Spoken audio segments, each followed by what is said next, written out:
All right. Welcome everybody. Welcome to the TED Talk. Welcome to the panel. First panel, by the way, for this calendar year. I wonder where that one ended.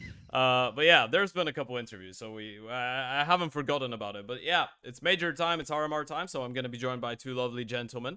The newest bin men in the block. And by the way, I was wondering because I wanted to kind of meme you guys in a way. So I was wondering, okay, I can meme Dwight for always watching POV demos and just being a really fucking big nerd about CS. But I was thinking, what can I actually take the piss about when it comes to script? And I open your Twitter, and the first thing that pops out is you with a Binman jersey. I'm like, yes, that's the golden mine. But how have you been doing, boys?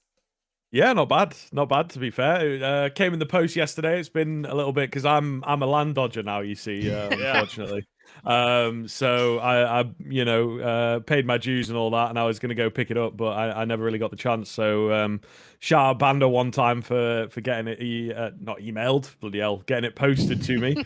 Yeah, so the newest bin man on the block, got to support the boys, of course, and hopefully at the next Epic LAN I'll be there in full uniform. Does that Yeah. mean that you're gonna be teammates? I don't think so. I'm not No quite good chance. enough, to be fair. Yeah, I would I would get wrecked for sure. Because I was I'd gonna hold him say Dweg is really toxic when he's playing. I was watching the last stream on Epic, man. Like I Yeah? wouldn't play with this guy on the team.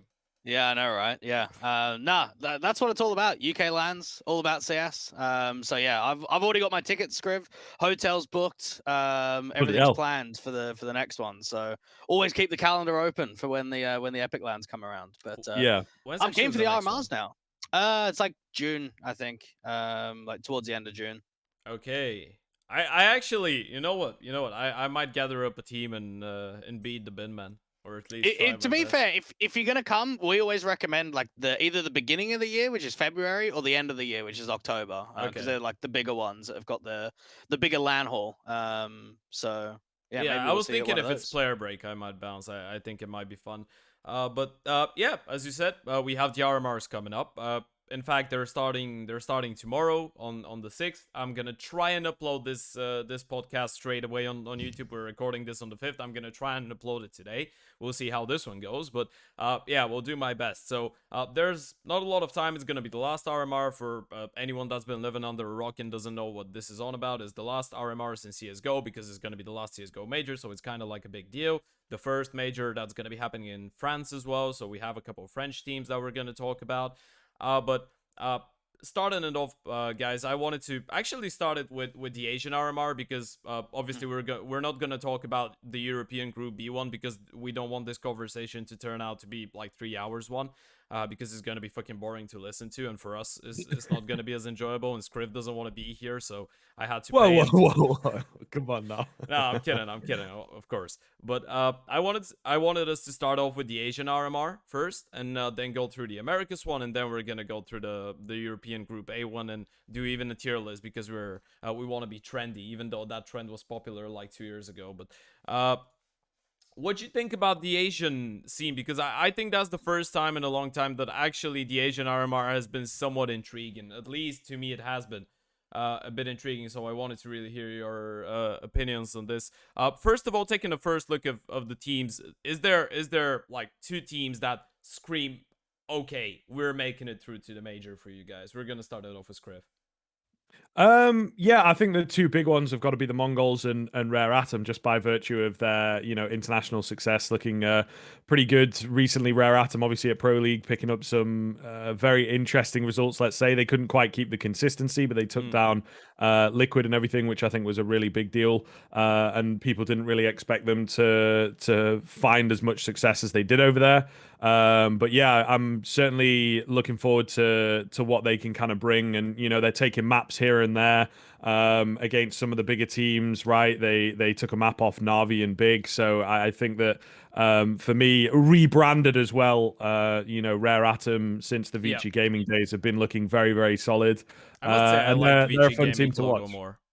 Yeah, you reckon? I feel like it was a bit of a classic, to be fair. And it's not a bad looking sticker as well. So I can see where you're coming from on that one for sure. But yeah, I think that Rare Atom for me, really solid team at the moment. Very impressive internationally. And then we have the Mongols, as they have just rebranded ahead of the RMR from IHC, of course. And I think this is another team that internationally and in particular at the majors have been really impressing. They've been looking quite good domestically as well, with a good number of wins in the sort of Challenger League and everything.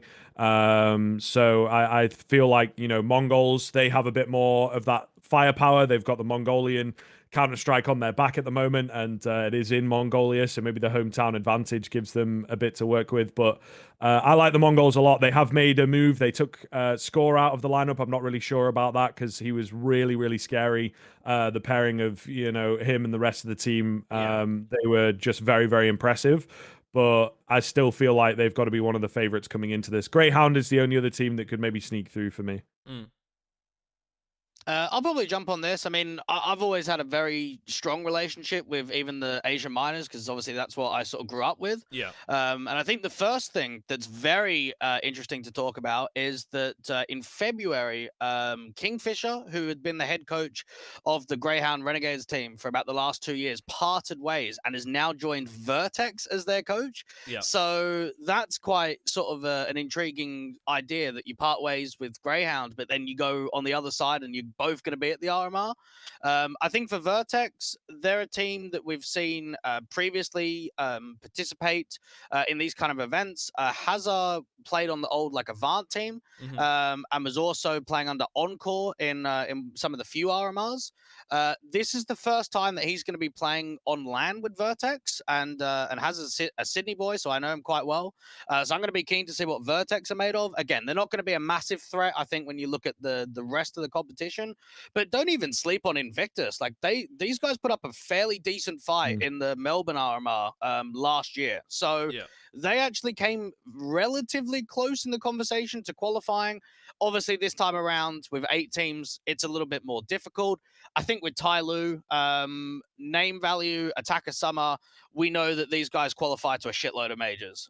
Even though we haven't not seen Tai Lu maybe in the best of form, actually don't even really see them play much at all, which is a massive question mark. Yeah. Because if you don't see them, how can you judge them on what they're going to be like? I'd say they have the best coach out of every single team in this tournament, though. Of Letny? Yeah, I think they have. I think they have the person that knows the game the best out of everyone. So that's gonna be a big boost. I'm not sure how they're working together because we know that Chinese players are not necessarily the most comfortable ones when it comes to English, right? That was one of the problems with. I know that Bentet isn't Chinese, but he's coming in from the Asian region, and he had those same communication problems in the start when he wanted to join the Renegades boys, right? In 100 Thieves, they were Extremum when he joined, right?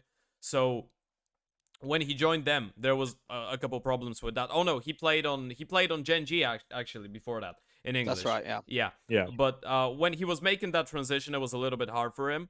So I imagine, Tyler is still communicating in Chinese in game, right? But definitely, 100%. how does Letny glue into this? Because if he's able to actually, if he's able to actually have a decent impact, I believe that he is the best coach out of all of them. Of course, no disrespect to anybody else. But I just noticed, isn't Vangeli the coach for Twisted Minds, the girlfriend of Lobanig?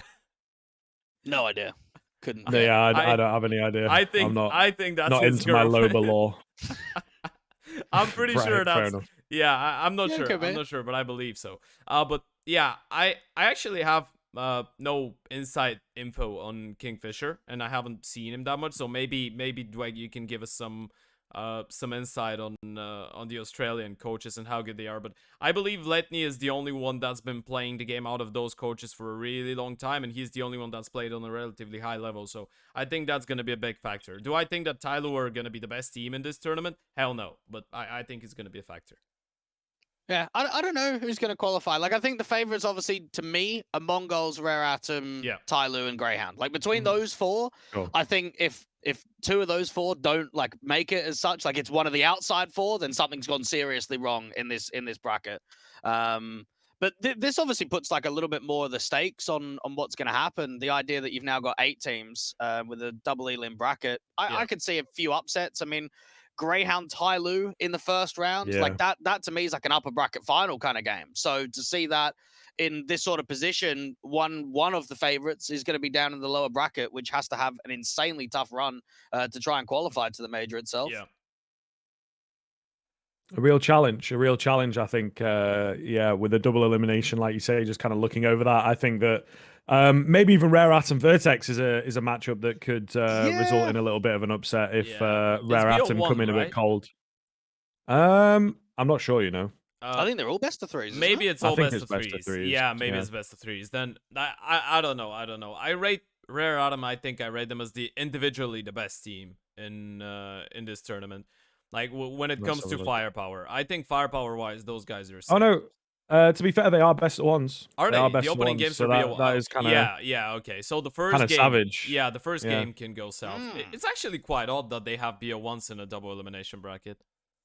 Yeah, I don't know. Maybe for the sake of brevity, unfortunately, again with there being 8 teams, it should open up into best of threes pretty quickly. But we'll see. I don't know. Are you boys going to be up 7:30 tomorrow? 100%. It starts. Yeah, we watch. Oh yeah, Is it 7:30 UK time?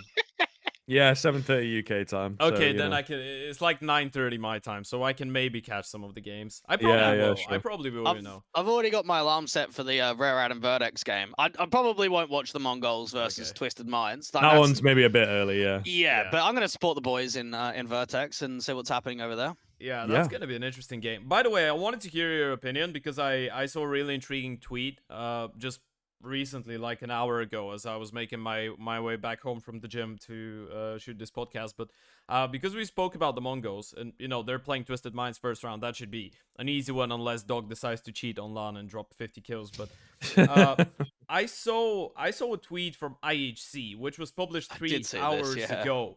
And that's really strange because we mentioned, like, Scrib mentioned Score and the fact that he's on the lineup again. And the fact that a lot of people thought that, the team wouldn't be as good if they don't have him. But now he's back for this tournament, at least. No, Score's not back for the RMR. Oh, isn't he? No. Hasker's come in, right, Scrib? He was okay. The replacement. Okay, yeah, it says DMP. Yeah, sorry. That's my bad. But what I saw from IHC was... I'm just gonna read it out loud. We want to address the recent confusion surrounding our CSGO team's participation in the Asian RMR. Our CSGO team members from IHC Esports have changed teams to register for the tournament. And apparently, the organization didn't know. And the way that they found out that, their players are not going to be playing under their brand in this RMR was because of the official announcement from Blast. So they didn't know before it was officially announced. They found out as we found out, right? As the audience found out. Yeah, which is really it's really crazy to think about. And I think this is maybe the worst possible moment for those players to get into this kind of a confusion. Obviously, we don't know what's going on with the organization and the players. I read a couple of opinions. Some of the people thought that this has something to do with the fact that Score's contract didn't get renewed or whatever, and maybe poor communication between the org and the players. But for something like that to happen straight before an RMR tournament, which is arguably the most important tournament that you're going to play this year, right? It's not even arguably. It is the most important tournament that you're going to play, especially if you don't make it into the major. It would have been your number one, but to have that kind of, tension because of the problems with the organization, do you think that's going to affect their game? Because I don't think that's the best thing to kind of get into before the start of the tournament like that. Yeah, I mean, maybe, right? I think the Asian teams have been quite famous for not letting the extracurricular, the outside world really affect them all that much, though, to be honest. So I think if there's sort of any region for it to happen, any team for it to happen to, it's a decent one. They'll probably still play thick and fast Counter-Strike, not really thinking too hard about set rounds and set pieces and stuff like that. So, I think maybe it could be a bit weird, but I don't know that it necessarily is going to affect them too. I suppose, Score is a really strong part of their team, so maybe that does affect. And, Hazteca has not really been playing a great deal of Counter-Strike either. If you just kind of go back and have a look at what he's doing, this is pretty in at the deep end, I suppose, for him. He's been around for a while in the Asian scene, but He's not really been part of a team all that much. Played for Clutch in January time, and they were just kind of doing cash cups and stuff. So I think he's been the superstar stand-in for a while. It looks like. So yeah, I don't know. It's definitely going to be a bit of a weird one. It looks like he is just sort of playing for Clutch, and they do okay within the region. So yeah, I just feel like the swap of Score for Azteca is a pretty dire change, right? Score was a really strong part of the Mongols side, and like I say, played very well with these players. At the same time, I just feel like it's a great region for this type of thing to happen to. They'll maybe even be happier in a sense that they can play a little more unpredictable and just be harder to read. So I don't know that it's the end of the world, but these types of changes are never really all that great. I don't quite know what's going on with the org change. That's a bit more weird, Yeah. but certainly Apparently, the feels org like they've doesn't just know kind of either, made the decision. Right. Okay. which is a bit funny. But yeah, Dweg, Yeah. you got any takes on the Mongols? I mean, just for a history lesson for everyone, Mongols have participated. The actual brand of Mongols has participated in a lot of minors. They've never been to an RMR and they've never qualified to a major. Yeah. So that actually might be something intriguing to try and get the Mongols up, because I think Scriv we've seen over the last few years, they've been a very reputable name. Mm. They played in quite a few IEMs. I mean, you had the machine gun iteration and Zilkenberg over the last few years that everyone remembers, but we've never actually seen Mongols at a major. So hopefully the IHC boys, now Mongols, can break the curse, and that they can try and qualify. You think they make it though? We're gonna end it with I want you both to give me two teams that you think are gonna make it through. Well, you know what? Give me two teams and then one that you think could slide in and maybe steal away a spot, because there's only two qualifying. But we're gonna say who are the top three for you and why. We're gonna start it off with Dweg this time. I'm gonna go Mongols, Greyhound to qualify, and then probably Rare Atom as a close third. All right. I'd be kind of inclined to do something similar. I think I'd probably say Mongols have been very consistent within the region, and very consistent, IHC wise, but the players themselves have been consistent when it comes to the major cycle. I would probably do it the other way around and say Rare Atom and then Greyhound. I think Rare Atom and their recent outing at Pro League are going to have learned an awful lot. Same with Greyhound, to be fair. They didn't find as much success, but yeah, for sure. They also have had a game or two in there that I think they can learn from. So yeah, I'd say Mongols, Rare Atom to make it. Greyhound maybe sneaks through. Yeah, I'm actually gonna steal away the opinion of Scriv here. I think I'm gonna go for the same. I think the Mongols is a close third. And obviously the first team that I think is gonna make it through is gonna be Twisted Minds. No, I'm just Too yeah. much trolling. You know what? If they win a BO1 against the Mongols, I'm hopping on the train. No, they're not making it through, but I just really hope that they win a game or two just for the memes. But yeah, on a serious note, I think that what Scriv said, the fact that Rare Atom and Greyhound both did, they did better in Pro League than people expected, right? Sure. Yeah, if you're Greyhound, you're beating an NIP that back then maybe had two days of practice total. So it's not that big of an achievement when you put it that way. But if you look at it from a different perspective, they looked really sharp. It feels like they're finally starting to. I think they're finally starting to play CS that makes sense. They're starting to learn the basic CS, but to play it in the right way. And when you have really sharp individuals, for example, I was really impressed with Vexside, but I don't think that's the first time he's impressed with individual performance. I think there was a couple tournaments last year as well when he was really sharp and people highlighted that a lot. Lias obviously is a really experienced guy, so he's going to be, I think, the most comfortable one when it comes to games of big importance because of his time with Renegades and Extremum after that, but and 100 Thieves obviously. But yeah, I think Greyhound are a team that's on the right path to success. Maybe a lot more time if they want to be a really good team and be even relatively close to what Renegades used to be a couple years ago, but that's going to be really hard to achieve. But still, I think that compared to the other teams, they did a really good job. Same for Rare Atom. I said that I think individually wise, like in terms of firepower, those guys are really good. In terms of team play, they have a lot of things to learn, but their firepower is sick. The only question for me actually is whether they're going to be able to perform against their domestic opposition in the same way that they perform in Pro League. Because really often we see teams in their domestic region play well, not their best, yes, and struggle because games are always closer, right? People know each other, they've played each other 100 times. Games are always really odd to predict, and then they go on an international scale, and there's gonna be a team like I don't know, let's say.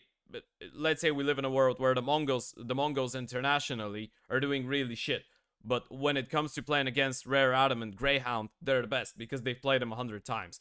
So I'm wondering if Greyhound and Rare Atom are going to be able to play as well as they did in Pro League when they're facing off against teams from their own region. So that's my only concern, I guess.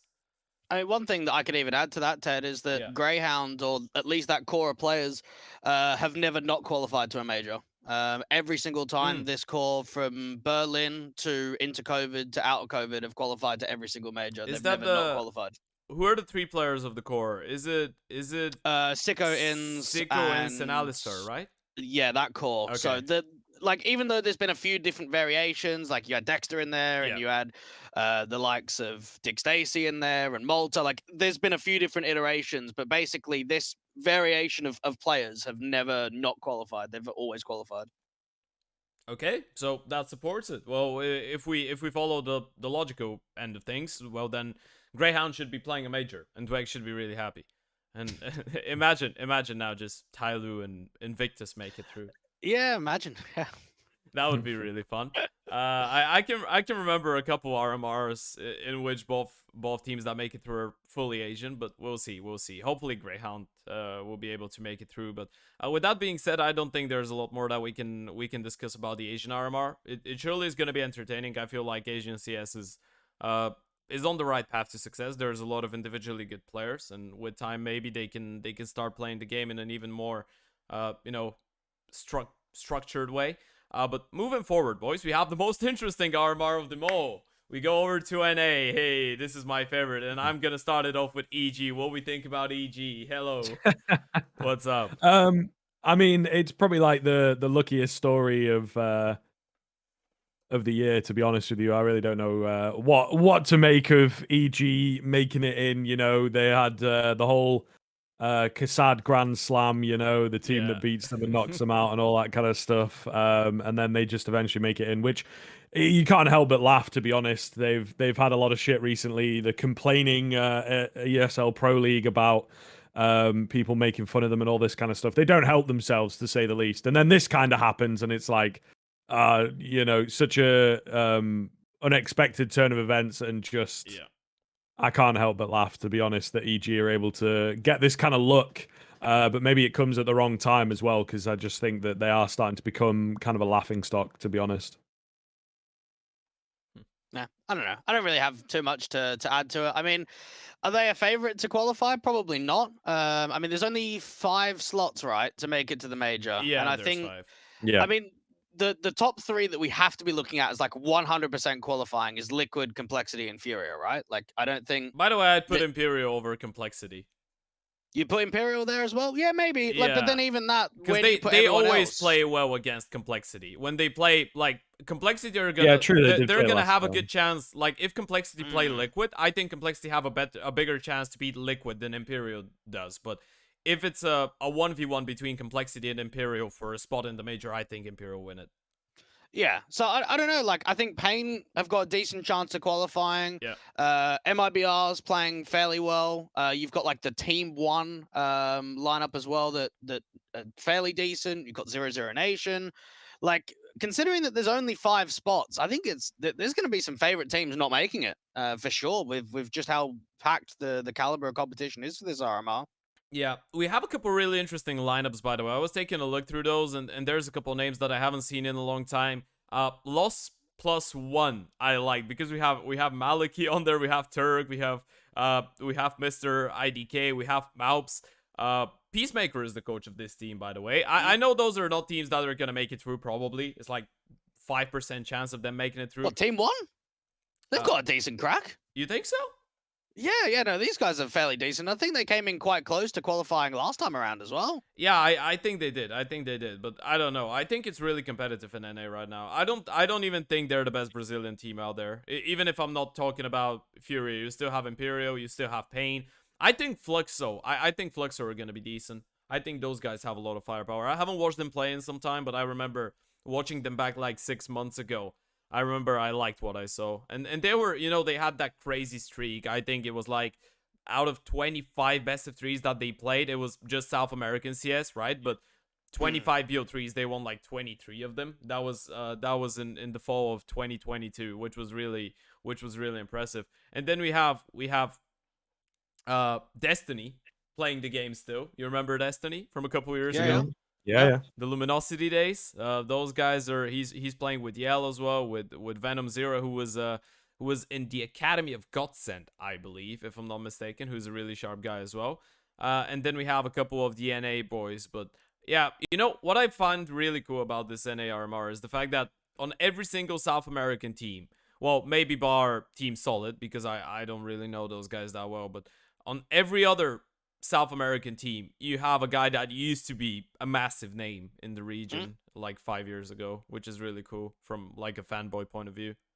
Yeah, it's kind of an interesting one, to be honest. I actually think this RMR is wildly open. Agreed. There are, name-wise, there are the clear favorites that you'd kind of just put in there: Liquid, Furia, Complexity, even Imperial in a sense. But I don't know that they are far and away the best players, right? Furia and Liquid, surely, playing a lot of international competition, putting most of the work into that. So they now have to be so sure in their own game, and I feel like their own game is very shaky at the minute. They're just not looking all that good. Liquid, especially, really, really lackluster at Pro League for me. Again, do you reckon, Scriv, that like there's a chance that Liquid actually don't qualify here? Yeah, I think there might be, man. Yeah? I think there might be. No. Yeah, for real. I think that with the way that this is so open and you have so many of these kind of go-getter kind of teams, I really do think that there's potential for some of the favorites to slip up and drop down. Yeah.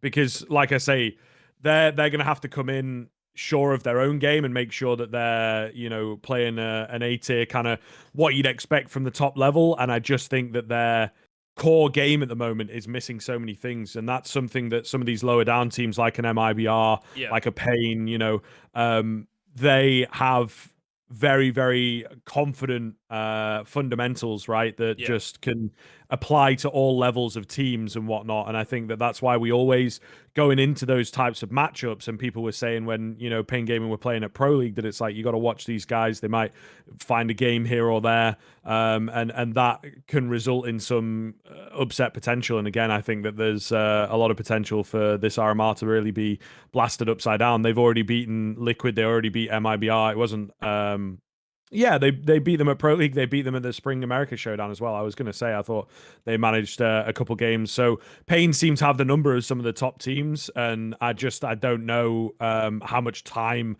those top teams are going to be able to put into it. I just think everyone at the moment in America, it's very, very shaky, and it's a bit of a house of cards type deal. It just takes one of these teams to come in. Like you say, Paqueta's got a few recognizable names on there. You never know; they might come in and upset and just take a team down and turn everything upside down. That it's like, oh well, now we've got Liquid and Furia playing each other in a lower bracket game, and that messes with the whole system. So yeah, I am really looking forward to this one. I think that it could be blasted wide open by just one team having a golden run, right? That there's a good number of names in there, even 0-0 Nation to a certain extent, MIBR, Pain, Imperial. These are all teams, and again, into the major cycle, it certainly seems like these South American teams, these Brazilian teams especially, just have a really good run of form, and they not necessarily like save strats, but they play to an extra level. There's an extra gear that they're able to find when there's more pressure on the line. That just seems to be the way that the region functions. So I'm really excited for this. I think it's wide open. Yeah, it's gonna be really close. You know why I like all of those South American teams? For them, I really like the point that you made about Liquid and Furia maybe not being as stable as you'd expect them to be. Obviously, this is something that everyone can see when you open their HOTV profile. You see the results haven't been there, right? But fundamentally, all of those teams, like you look at a Paqueta, you look at a Team One, you look at a Pain, you look at a Fluxo. Pain obviously a lot, like a bit higher of a level than the others, but still, you look at Fluxo, you look at MIBR. All of those guys have been shitting themselves of playing the game for the last 2 years. They've been playing an enormous amount of official games and have been working on their on their basic things that they need to cover a lot. And this always contributes to a really solid performance when it comes to a tournament like that, right? Because for Liquid, let's say, I don't think Liquid are going to be coming into the RMR knowing that they're going to win their games with a better game plan than their opponents, right? They're going to rely on the fact that they have world-class players. But sometimes when you're playing against those guys and they have all the fundamentals and they're really solid fundamentals, they can surprise you, especially in a BO1. Like you're playing a 0-0 nation that actually didn't bump out of Pro League without a chance, right? They played a couple decent games. So there is a good chance that maybe you slip against the 0-0 nation, then you fall into an 0-1. You play against, I don't know, you play against a Paqueta that's lost to Pain or the other way around, or I don't know, a Fluxo or an MIBR, you lose the second game and then there's problems. So yeah, I can definitely see a world where there's a couple upsets. I still feel like teams like Liquid and Furious should be able to make it through. I think those should be the 200% teams to make it through. Otherwise, it would be just a massive disappointment, but it could be close. I'm pretty certain that one of those two teams, or at least one of those two and Complexity, is going to be really close to being eliminated. There really is a lot of sense to it. I love the way that we haven't mentioned EG a single time, by the way. I don't know, a bit of a non-starter team, to be fair. There's a lot of memeage around EG, but Yeah. in reality, they're also just not a fantastic team at the moment. Man, EG and Black are there's- actually better, by the way, right now. Yeah, maybe. So I I mean, don't know. this could be the event though to prove everything. Like if they just come into Yeah, the true. RMR, they play some good CS, they qualify, then it's like, okay, well, we had a secondary lifeline. Like maybe there's a bit of luck on our side to actually get here. But Yeah. I think this is proving ground against local competition to be able to prove that you're one of the strongest there. I mean, I even look at Nouns and think, don't sleep on them either. Like Marky's just joined this team. He was a very good LAN player. I know that he's been away for CS from quite some time. I think Extra Salt was the last lineup that he was really a part of in the pro scene. And they, even though the core's slightly different, I think it's only B Wills and Cynic that are still there from the last RMR, but they went like 2 and 3. They got actually quite close to qualifying to the major. So even though this time around, I don't think a lot of people are going to be looking at Nouns as a favorite. I don't think you can sleep on them. I think that they're a dangerous dark horse team that could try and pull off a few upsets and try and go as deep as possible to qualify. Yeah, it feels like in NA, for the first time, you have a lot of teams that are actually putting in the work and playing some decent CS, especially for the NA level, right? They're playing some decent CS, and for the first time in a long time, I think that a lot of those games are going to be really entertaining. In terms of EG, by the way, I have a really good question for you too. Do you think that, because obviously EG's been struggling a lot for the past 2-3 years now, but there's always been, I think always for the players playing on EG, there's been that pressure knowing that people want them to finally do well. Do you think that this, in the organization, of course, do you think that maybe the fact that they realized they're going to be playing the tournament like 5 days ago, and the fact that they had no time to prepare and all of those factors are actually going to ease the pain of stress maybe going into this tournament, knowing that, you know, there's no expectation, so maybe they can play a bit more loose and maybe they can do better? I mean, maybe, yeah, that they've got nothing to lose. I don't know. I'm more on Dweg's side, where it's like they maybe do. Yes, there's nothing to lose, but then they also have something to prove. So it's like it's a really 100%. weird kind of middle ground to find themselves in. I just think that they need to start putting results on the board before, you know, the EG team, there's not really anywhere for them to go. They can't pick up, you know, necessarily new talent. They've tried doing that. Some of the new talent looks okay. Some of the new talent is a bit of a mess.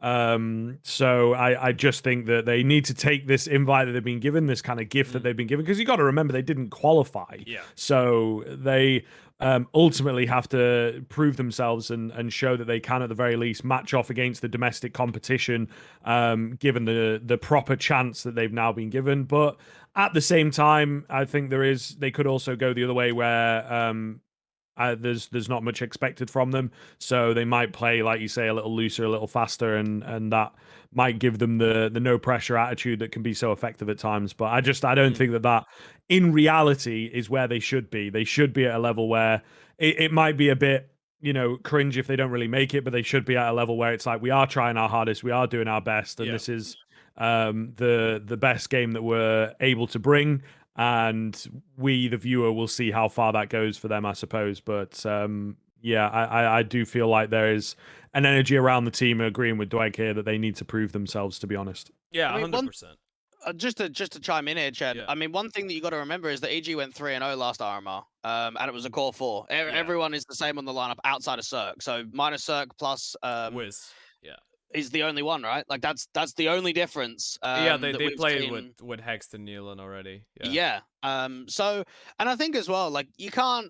The pressure's still going to be on. You can't look at this for EG and if they bottom out and say, well, you got a late invite, mate. Well, what the fuck are they doing otherwise then? Do you know what I mean? Like you've come back to America. You got to be practicing. It doesn't matter if you've got officials in a month's time or you got officials in a week's time. It's not as if you're just going to be sitting there on holiday doing nothing. So there's still going to be pressure on. But again, if EG want to silence the critters, and they want to be able to make a statement, you qualified to the RMR again. And you you qualified stay to the away major from like you did Twitter. last time. If you qualify, you don't tweet anything.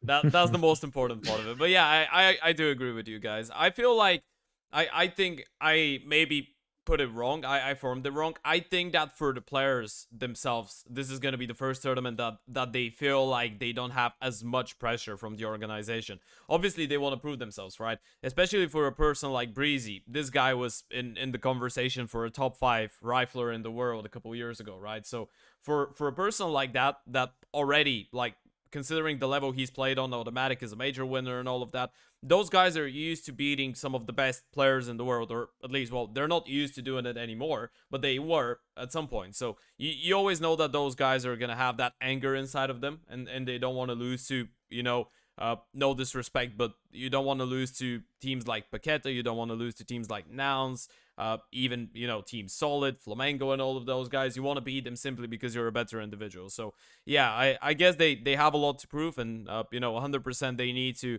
like, if you look at the list of teams, if EG demand any respect, they should still be able to at least make it close, at least get 2 wins and be in the contest to make it through. If you want to, show that some work has been put in. Now, I'm a bit worried because I think what you said, the fact that, what are they doing? Are they practicing? What are they doing? I really do feel like they were on a holiday, by the way, before they realized that they were playing the major, because I think they were separated because the coach traveled from Denmark. I think Nealon was at home as well, so I'm not sure if they were practicing. Hex was playing with EG Black, so I'm not sure what to expect from them in terms of performance, like, as a team. Individually, they should be practicing a lot. But yeah, it's going to be really interesting. And to kind of find the bottom line here, I'm going to ask you to do the same thing that you did for the previous one, unless you both have any thoughts about, a team that we haven't mentioned. No, I'll hop straight into giving you the prediction, I think. Yeah. I don't think I can go too crazy. I do feel, like I say, it's totally open, but that doesn't mean I'm going to pick 5 teams that nobody expects, just to be, the hot take merchant. Goes, Team 1, Nouns, Team Solid, Ur, and Flamengo. Right. I think Pain, good run of form at the moment. I think Liquid, Furia, Complexity have got to be the ones you go with just off of name value. And then to join them, I'd probably also say MIBR, I think, because they're on a good run of form. Imperial maybe is my team that sneaks through a little bit, but I just don't think... I think they're going to get a bit figured out, because their game is kind of predictable, to be completely honest. But yeah, I think that MIBR look to be top of the region at the moment, looking good in the CCTs and Challenger League. So I think I'll go with them as my 5th. So Liquid, Furia, Complexity, Pain, and MIBR. All right. Dweck? Yeah, my concern is that Complexity didn't make it last time, and that's going to be on their shoulders a little bit. Even though I think that they've been playing fairly decently this year, and they've got some good results against teams under their belt, it is still the idea that we missed out last time. So I'm going to go super safe. I think this time go Furia, Liquid, Complexity at a minimum, and then probably Imperial and Pain. I could see EG coming through. I could see MIBR coming through, and then everybody else is like a little bit more of like an outsider's chance, basically, for the rest of the teams. Yeah, I'm leaning to agree. I think Furia, Liquid, and Complexity make it through 100%. And then I think there's going to be one Brazilian team to make it through, but I'm not sure which one is it going to be. Might be 2, but I think I'm giving some slight chances to EG as well. I'm giving chances to 0-0 Nation, by the way, as well. Okay. I think they have a decent chance to make it through. So, yeah, it really depends. Because I would still favor, if it was Imperial versus Complexity in a straight-up game to qualify, I'd still back the Brazilians. But I feel like Complexity against the other teams have a better chance to get a couple victories. And in the end of the day, it's not about, Complexity being better than Imperial when it comes to head-to-head matchups, unless they play a 2-2 game to qualify, right? So it depends on how well you're doing against the others. And I think Complexity are going to be a bit better when it comes to those games. So I'm going to go Furia, Liquid, Complexity. I'm going to put in Pain as number 4, and I'm gonna put in EG as number 5 with with Imperial and 0-0 Nation being outside of it. I'm trying to be a little bit wild with it. I like the idea of living in a world where EG still make it through. I think that would be hilarious considering they didn't even make it into the RMR themselves. But that's enough for the Americas RMR. Is gonna be starting tomorrow as well, I think, on the 6th. They're playing from Mexico, and we have, by the way, the talent. I just wanted to mention that the talent for the Americas RMR is really cracked. I mean, you have Londres, Crony, sure. Maui, you have Moses, and then you have Bok and Darth Mike that I think have worked RMRs already, the last 2, right? I think Mike definitely did. Yeah, I think Mike worked the previous one, the Rio one. Yeah. I'm pretty certain. Mm-hmm. A lot of it was online, so, with sort of the C stream games and stuff like that. So quite a few of us got on that, to be fair. I covered a game or 2. I don't know. Did you cover any games to Egg or? Not in North America. I only did EU. The Road to Rio one. Same for me. I didn't do North America. I must say I'm kind of envious because I follow Maui on Twitter, and I already saw that they had a visit to a taco place, and it looked really sick. Yeah, man, sure. the amount of food pictures that this guy uploads is fucking horrendous. That's his thing though, man. Yeah, that's his thing. I love it and I hate it because I'm always so hungry when I open his Twitter profile. I just don't like it. If I've already had my dinner and then I see a tweet from Maui, then I'm happy, Ted. If it's the other way around, then I'm angry, Ted. But yeah, sure. I guess that's enough of those guys. Oh, you know what? I just saw that there's one legend status. Who's picking up the legend status? Oh, it's a fair question. I just noticed that. I think is hard to predict. That is the most difficult out of all, even getting the 5. Yeah. I think. Yeah.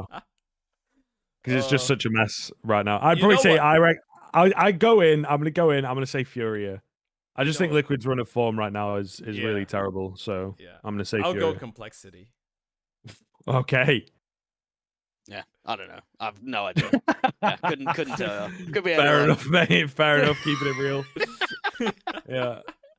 You know what? The truth is, this America's RMR is a complete chaos, and it probably will be a complete chaos, but it's gonna be really entertaining. But we can move forward into maybe the RMR that's gonna make the most sense, or at least the group that's gonna make the most sense for me. That is, it's Group A of the European one, because Group B is a fucking mess again, and it's gonna be crazy. But we're not talking about it today because I think this is a group that I can dedicate an entirely new episode of the podcast to. But we're gonna talk about Group A, and we're gonna do a tier list, obviously. So we're gonna move forward to that. But I just wanted us to focus on the teams that are here first.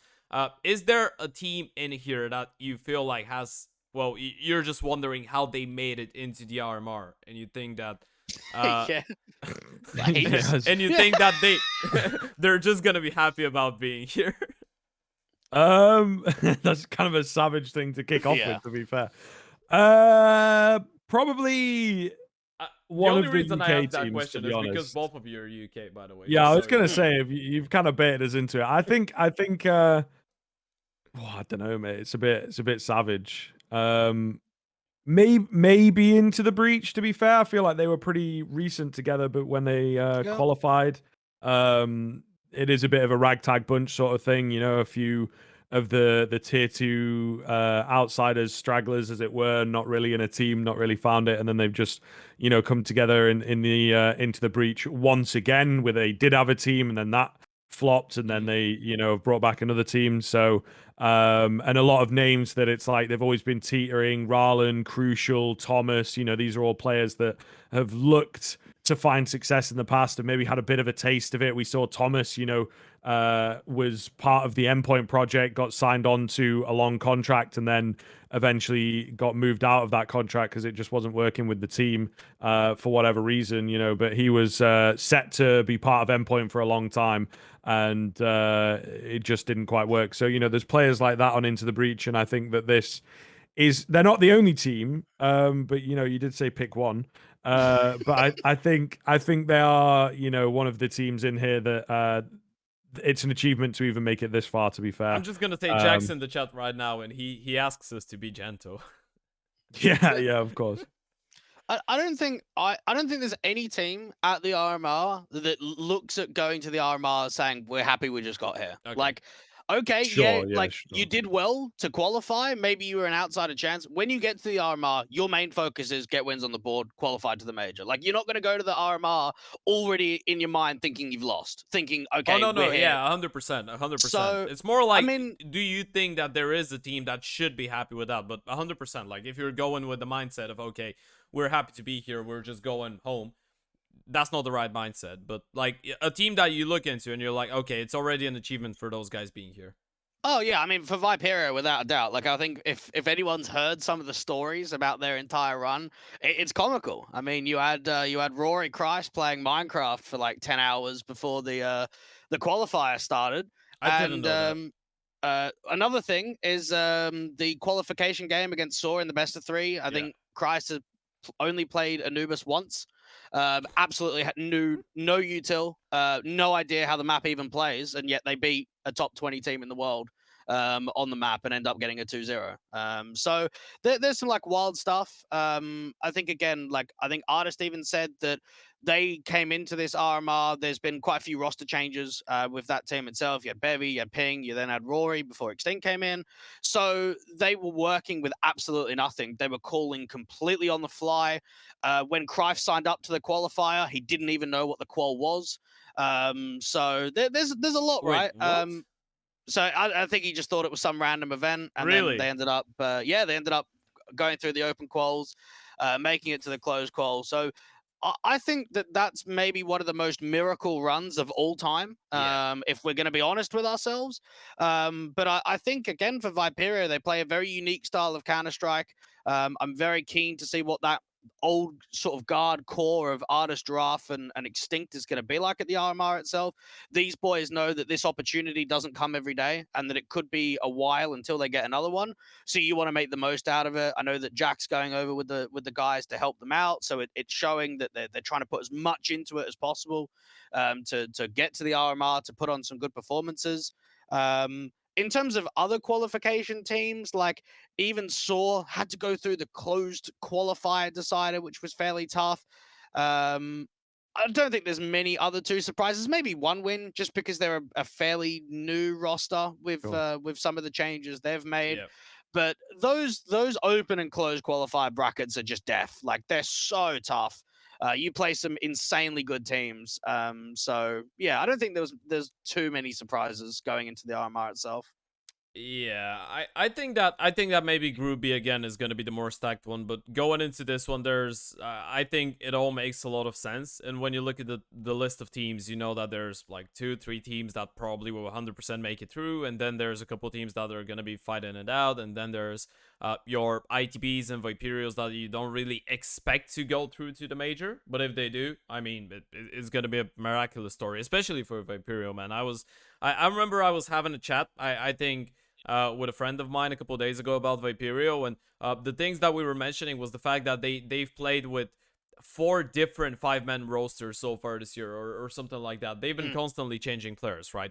You start a year with one lineup, then you play the RMRs with another lineup, then you play Epic with another one with Ping, then you sign the new 5th, then he didn't play for a couple of games and you play with a stand-in, and now suddenly you're playing with this 5-man roster at the RMR and you have no idea what's going on and how you got there. But I'm tending to agree with you that they have a really unique approach to the game. I think Artist is a really smart IGL, to be fair. I think he's a really smart guy. And from what Jack's told me, of course, there's no way that we haven't talked about this, but Artist is a really smart guy, and I think he has a really good approach to the game. It makes a lot of sense, the CS that he's trying to play. Whether they're going to be able to get a lot of wins, I don't think so. But I really hope that they play some good CS. Same for ITB. I always like it when I see teams like that, trying their best. This is a team that wasn't used to playing HOTV officials until the start of this year, and now they're playing in RMR. So I'd put them in that category of a team that should be just happy with being at a tournament like that. Like, bottom line of it, obviously you're not going to be happy if you go out 0-3, right? You're going to be upset, but bottom line of it, remembering that 6 months ago you didn't play a lot of HOTV games and now you're playing in the RMR, that's a big achievement already for those guys. Especially when you think about, you spoke about the ITB lineup and the fact that they have a lot of experienced guys that have been wandering about for a couple years, but it's a bit different, right? Viperio don't have that experience of those guys, even though, Roland is not the most, it's not the most, well-known and famous player in the world, and he hasn't achieved as much as, let's say, a Simple, right? But, he's not a tier 1 guy in terms of achievements, right? But he's still played top tier CS. He's made top 8 of a major before. Yeah, exactly. I mean, he's played major playoffs, so there's a big difference. Like, for Viperio, this is a really big success. So I really hope that those guys do well. I always like, younger teams trying to prove themselves at big stages, and I feel like they can learn the most out of everyone in this RMR. They can learn the most, and they can upgrade their game the most, even though results lately have been a bit off. But again, there's been a lot of roster changes. But I guess we can move into the other teams, and while we're on that, we can actually move into the tier list, because I want you guys to give me an opinion on if you think that the categories are good enough. So we have the 100% going through Sia in Paris. Now, if you're wondering why we didn't talk about the teams, I guess we're going to get into some more insightful thoughts and opinions about the teams as we put them in the tier list. We have should make it through, which are, the teams that you think have a decent chance, like maybe 70, 80%, 90% chance. Then you have the 50-50s, the teams that, you can see at a major, you can see making it through, but you can also see them get eliminated. You have the I Need a Miracle, which was inspired by a really good song that I recommend you guys play after we're done with the podcast. It's a really decent song. But yeah, I guess those are the teams that can make it through, but they need a bit of fortune. And then, because I have 2 UK guests, I decided to go with He Has to Go Blood. Yeah. Fair enough. That's an enough. awful last one, by the way. Yeah, fair enough. Well, it sounds a bit toxic. I didn't intend for it to be toxic. Now I realize that it is, but he has to go blood. I mean, the team that teams that are probably not gonna make it through and have no chance. Sure. Yeah. Okay. So are we starting on this? Do you want to start at the top? Start at the bottom? Yeah, we started at the top. I think we started at the top, and then we start, like, we go top tier, then we go lowest tier, and then we're gonna sort out the middle part of it, because I feel like the top and the bottom are the easiest to do. Okay, yeah, sure. So quickly, gentlemen, because I think with the top tier, there's not a lot of ways that this could go wrong. I hope that it doesn't go wrong.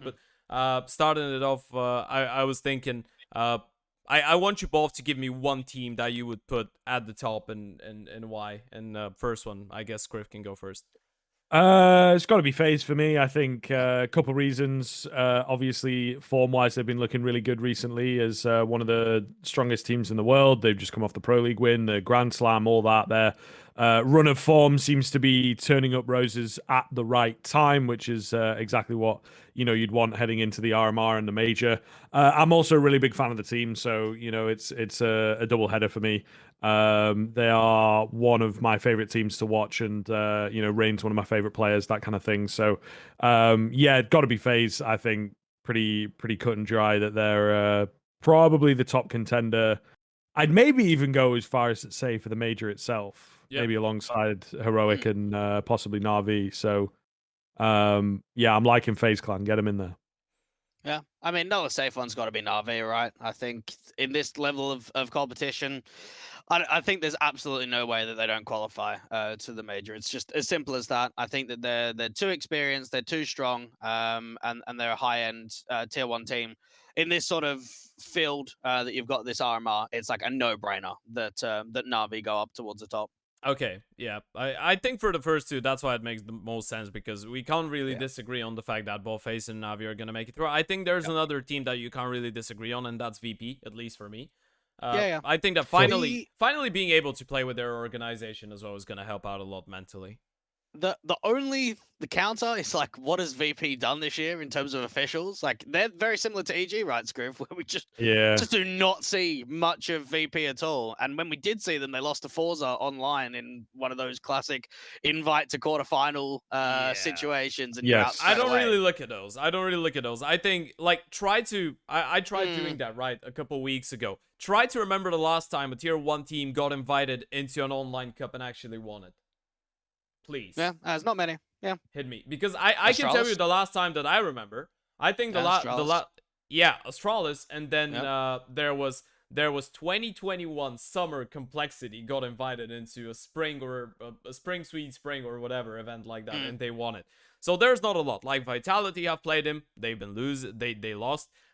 Big, I think we don't speak about that at all, because you know those have been some big mistakes. So online tournaments I don't really judge by, and I feel like for VP it hasn't been great, but those guys are notoriously a team that plays really well at majors, and at majors alone, right? They might have a couple tier 1 tournaments that they play well on outside of the majors, but when you look at their previous tournaments, bottom line is the fact that most of the time they're going to show us their best game at those tournaments. So I guess that's why I'm putting them in. I think they're a team that's going to make it through to the legend stage as well, maybe champions, but we're going to see. It's too early to speak about that. We got to see how they play here. But is there another team that you would put in the 100% bracket? I don't know, to be fair. I feel like probably not in a 100%, because Fnatic, their run of form's really not been looking good. I'm not gonna lie, they're 50-50 for me.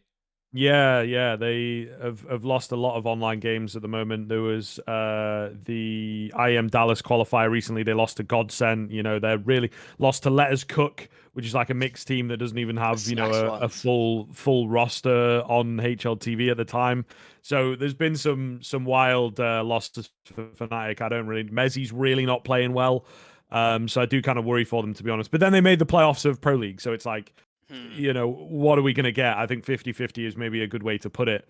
And with the ilk of team tier, a lot of tier 2 teams that can be very difficult and very unpredictable, I think they actually might be in with a struggle, to be honest. Maus, also similar sort of story, not quite as on and off, but again, not really finding that much consistent success. So it's hard to say. I'd probably put Maus in there. If we could be really picky, I'd put Maus at like 80% rather than 100. But yeah, I think Maus would probably be the next team to qualify for me. Yeah, I think then maybe we can go into put Maus into should make it through, but just on top of that, because I agree with you. I think they will make it through, like 90%, but I still think that they're not on the same level with FaZe, Navi, and VP in this. But okay, so from what I'm hearing, nope. Not a single additional team that we want to add into that top tier, Sia and Paris. So we're gonna go to he has to go Blood. And you know what, as a diligent host would do, and the fact that I'm gonna probably, if I say something, I'm gonna get the most or the biggest amount of smoke out of the UK community. I'm actually gonna throw it to you guys to tell me which teams you think will go in the he has to go Blood. We're gonna start it. You know what? We're gonna start. Who wants to take it? Yeah, I'm gonna put it on Dweck's field, because he's normally the guy to trash talk people. Yeah, I normally trash talk the ones that just aren't going to make it in general. But yeah, I mean, to be honest, like Viperio, you have to put in that conversation. And I think ITB, you have to put into that conversation at all. I think for ITB, they're too fresh of a lineup. They've got very little LAN experience between one another, and it doesn't matter how successful you may be in like the run up to an RMR itself. When you kind of play teams around your level, you're going up against tier 1 teams. Like it's just such a different environment. I feel as if for both of these squads, I'd maybe put like Falcons in there as well, to be honest. I haven't really been too impressed by Falcons recently. I think a lot of their results are very shaky online. Yeah. But I think the go-to is like Viperio and ITB. But yeah, I'd probably put Falcons in that conversation too. Yeah.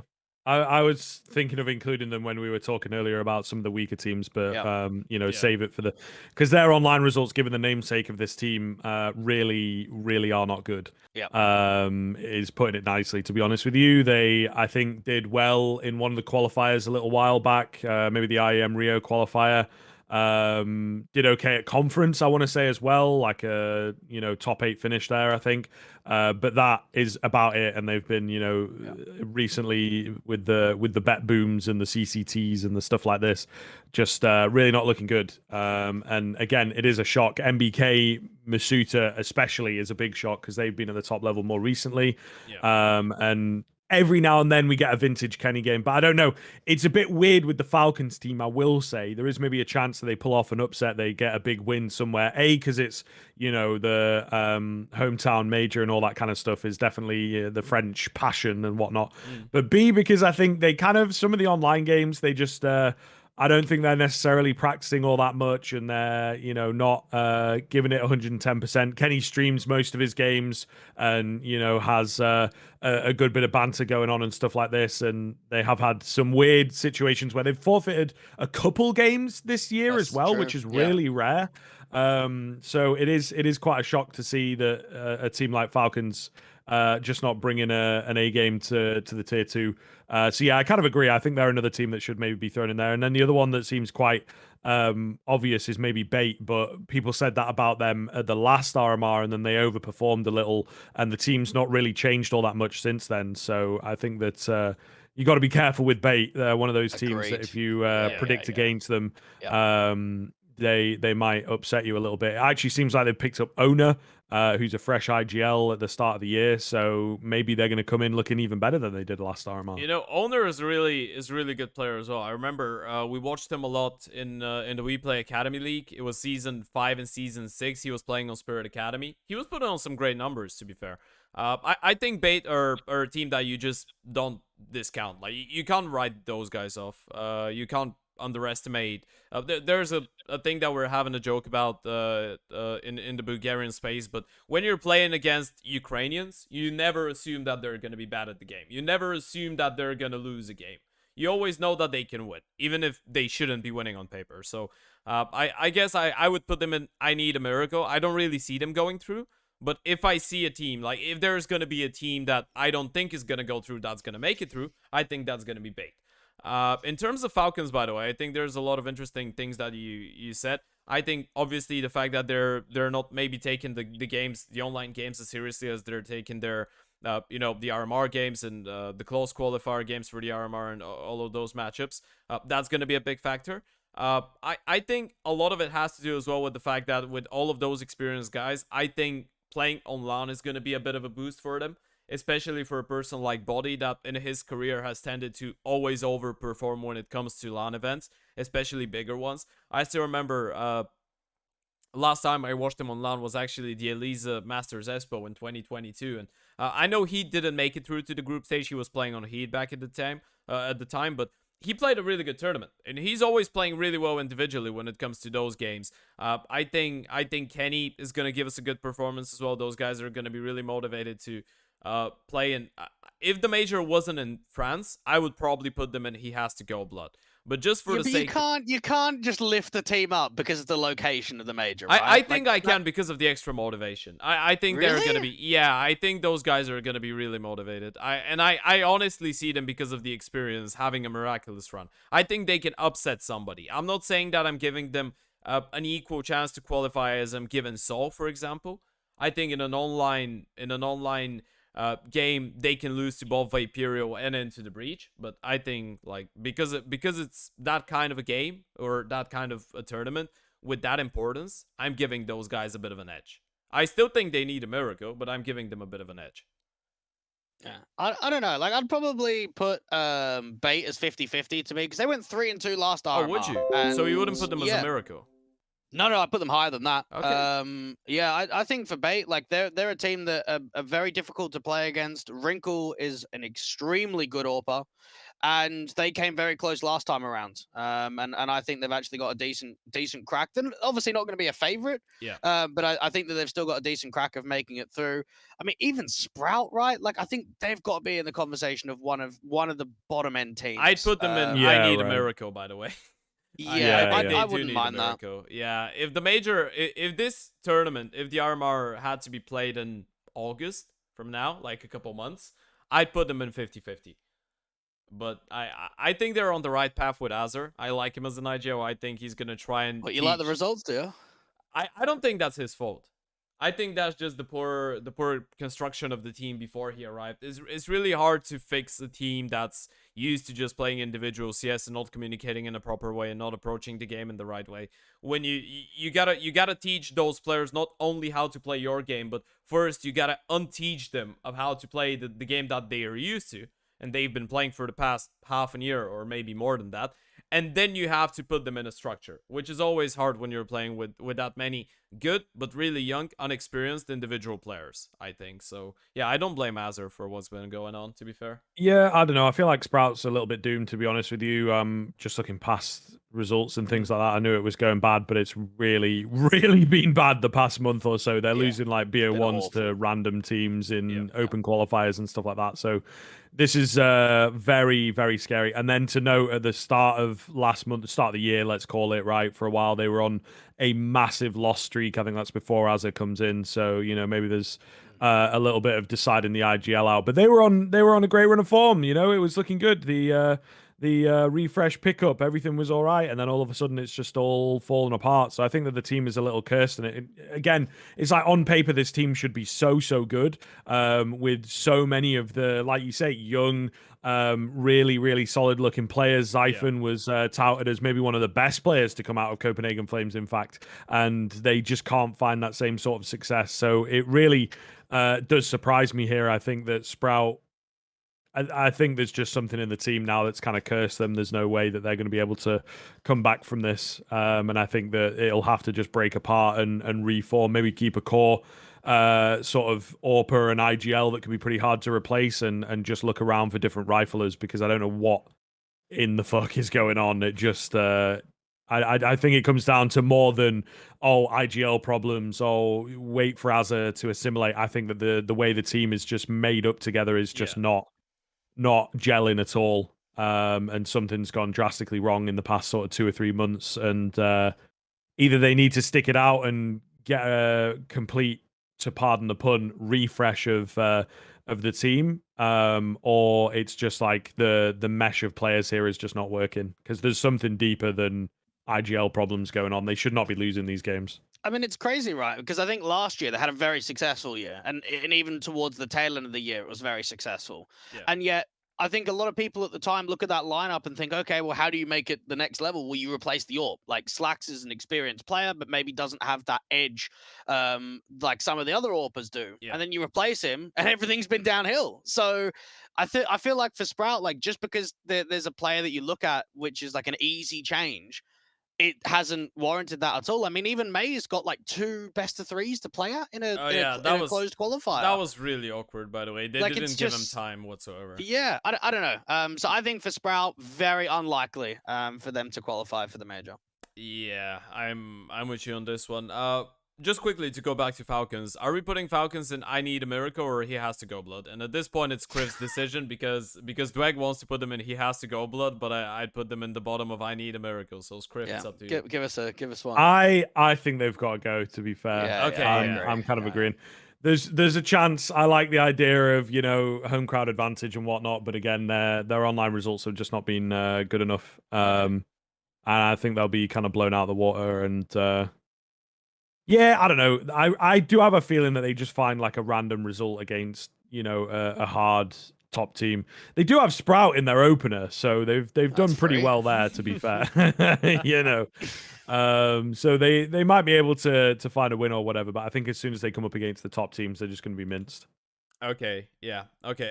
At this point, I feel like we can just start going team by team in order. So the next one in line is going to be One Win, a team that, you know, got formed a couple months ago. You signed Boomich. You have Deco on the lineup as well, who's, you know, one of the notoriously most toxic but most skilled players coming out of the CAS region. And, you know, this is not something that It's not something that I'm making up, right? It's his reputation, and I've watched. I was actually really surprised by it, but I did do a bit of research on him and listen to a lot of interviews and stuff like that. He seems like the typical anime villain in a story, but he's really OP in the server. One win, I think initially when they formed the lineup, there was high expectations because of Boomage, and everyone saying, oh, okay, Boomage is coming back, he's gonna build up a team from scratch again, and he's gonna be the best. They're gonna make it, they're gonna be a tier 1 team, and blah blah blah blah blah. I think that was a little bit too much. It still looks like a really decent lineup. They're still trying to play some decent CS. With time, you can see how progressively they're getting better, which has been the story always for teams in which Boomage has participated. I even, by the way, have a really fun story. I had a specific coach. I'm not gonna point out. I'm not gonna point fingers now because it's a really hilarious thing to say. But a specific coach told me like 1 week after OneWin got assembled as a lineup, that his team practiced against OneWin and Boomage was oping. Okay. Which was yeah, that was really fun. So apparently they were experimenting, or I don't know what was going on there, but yeah, OneWin had a couple shaky results initially, but then they managed to make it through to the close qualifier, and I think they're one of those teams that, for me, especially, you have the experience, you have really well-rounded and good players in the team, and you still have a lot of firepower when you look at the potential and the talent. I think that this is a team that is a 50-50. I wouldn't put them in the should make it through. I think it's a massive 50-50 because on a good day they can beat a lot of the teams here, but on a bad day they can lose to an ITB, they can lose to a Viperio, which they did already in the qualifier for the RMR. They can lose to a Falcons as well in a BO1 especially. But yeah, I still think that they're the definition of a coin flip going into this. Yeah, I'd kind of say so. I think they've got a lot of name value on this team. Boomich is the big one that comes in, of course, but I think even picking up Forrester and Hooch, to be honest with you, are two of the bigger pickups, at least in terms of tier 2. Forrester's one of the best riflers out there, so a really great pickup. Oh, Hooch's one of the best coaches out there, I think. Yeah, for sure. So they have a lot of tangible success with the Entropic boys that I think could bring a lot of value to OneWin. I was excited to see this team come together and prove themselves, but I don't know. I think 50-50 is maybe a good place to put them. Again, their online results have not been the best. I'm not really sure. These types of teams, especially from, the CIS sort of region, generally just come together, spam a lot of Counter-Strike, and then figure it out a bit later. That was sort of the trend with Entropic as well. It took them a while to get going, and then all of a sudden they just, flipped a switch and took over the tier 2 game. So I think that we're going to see something kind of similar from OneWin. They might not do anything for a little while, maybe after the major cycle, maybe even after the player break. We'll see them really turn their game around. So I think 50-50 fits pretty well. Again, they're going to be a difficult team to play against, a lot of individual-based Counter-Strike and some really good individuals to do that with. So, yeah, I think they will be a hard team to play against here if you come up against OneWin. Yeah, I got to cast and watch quite a bit of OneWin at the last RMR, and one thing that I remembered is that they had the most fucking difficult run of all time. Like, they had to play Spirit in a best of one, which they kept it close. They played Forza in a best of one, beat them. They played G2 in a best of one, beat them. They nearly beat Cloud9 in a best of 3, and then they had Fnatic in a best of 3. Like, out of all of the minors, the RMRs I've ever seen, I don't think I've ever seen as difficult as a run that OneWin had, and they went 2 and 3. I got to cast the last game, or the 2 last games, and I remember against Fnatic, like, obviously this is only just a core 2 of Travis and Deco, but it was like a position where it just felt like OneWin were just off in that last game, but in every other game they were just on it. So I look at this team, I rate Forrester. I think he's one of the best riflers out of tier 2 in CIS, maybe even just in general. So I rate Forrester insanely highly. I think Deco has what it takes to play and perform on LAN. We saw it at the last RMR. Travis holds his weight very well. Hooch is a good mind, and you got Nickelback and Boomich. So for me, I think that they're in between, should make it through in 50-50, more on the 50-50 side of things though. So I'll join all you guys on the 50-50 for the likes of one win. But I won't be surprised if they make it through. I'll put it that way. Yeah, Yeah. I think by the way, I think the fact that you have Hooch on the team helps out a whole lot, and you spoke about Deku. This is something that I wanted to mention. I kind of forgot initially when I started talking about it. I feel like the fact that a lot of people have been talking about Deku having some problems with his anger and his attitude sometimes.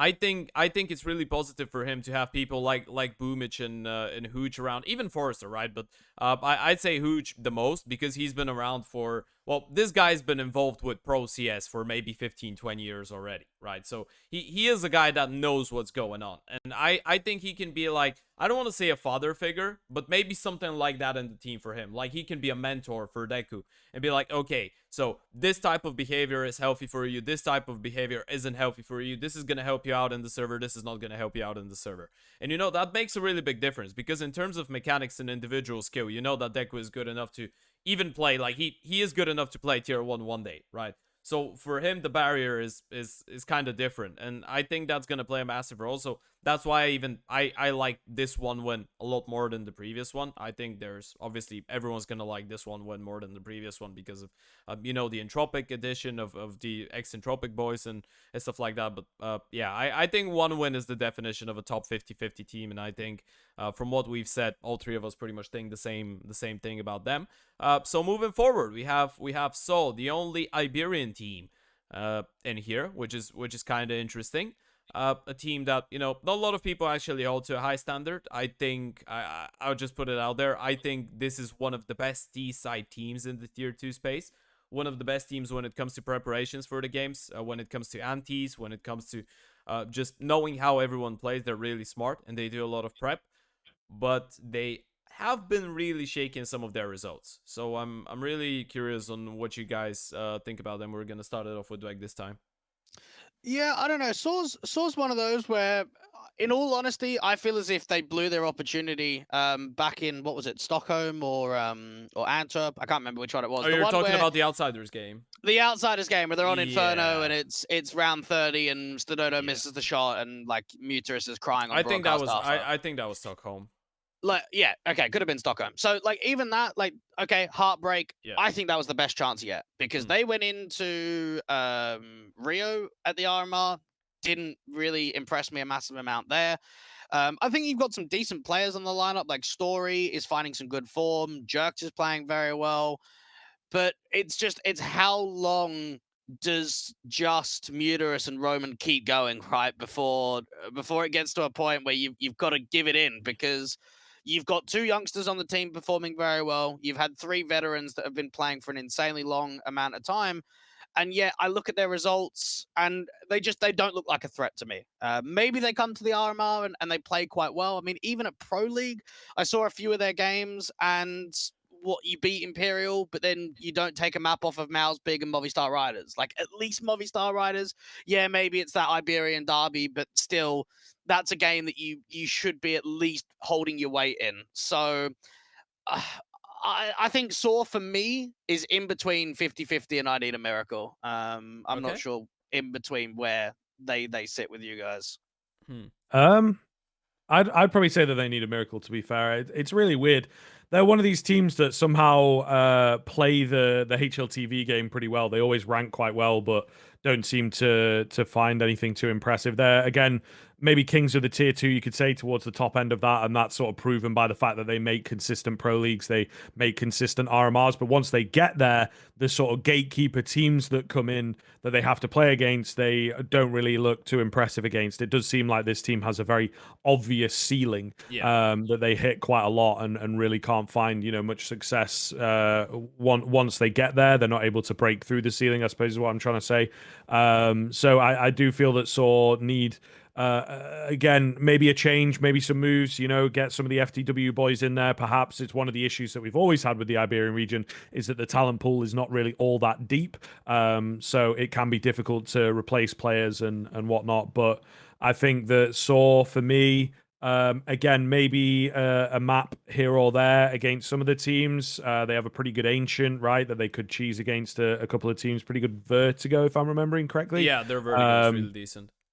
Yeah, so they could find a map or two somewhere if the veto works out for them, but I just don't see them getting any further than that, unfortunately, because again, when the big questions get asked, when the pressure is on, they always seem to crumble in the big games. I think that's a matter of skill, though, right? I mean, it's kind of like the skill ceiling because they're playing really good CS. Like if you look at the game plan, if you look at how they react to certain scenarios in game, if you look at the rounds that they're going for, their playstyle always makes sense, right? So it feels like they're playing the right game. It doesn't matter if they're playing online, if they're playing EPL or whatever, but if you look at the skill, like individual skill of the players, maybe this is what's holding them back, right? Because when you're at the top of as you said, you're at the top of the top 20, let's say, tier 2, you're playing EPL constantly, but you're not able to surprise some of the big dogs.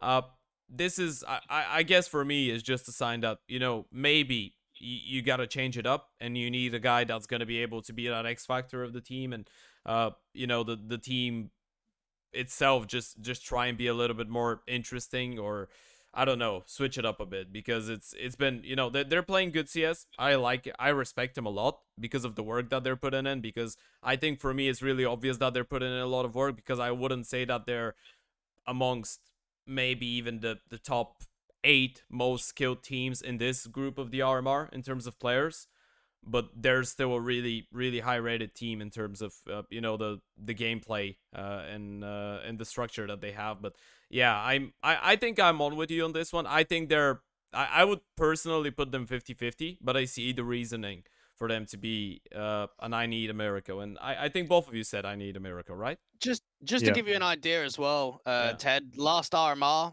they lost 5-16 to Heroic on Nuke. They lost 3-16 to Monty on Nuke, Yeah. and won a single map against Heat and went 0-3. Yeah. So like that 6 months ago, that's core 5. That's the exact same lineup Yeah, that's coming that's in what I today. mean. I don't think they have the skill in those games to play against those teams. So I don't know. Yeah, I don't have a massive amount riding on these guys to make it in. Yeah, I'd say the only thing that notoriously I know them about is the fact that they're really good anti-stratters. But sometimes, what they say in boxing, everyone has a plan until they get punched in the face. So I guess that happens with them quite a lot. So I guess we put them in I Need a Miracle. I'm happy with that. Yeah, Yeah. I'll put them over Sprout though, 100% over Sprout. Yeah, I agree with that. Yep. And then we move forward. We go into Gamer Legion. Gamer Legion, I think for me, is pretty straightforward. I put them in should make it through. I think they're one of the best tier 2 teams out there.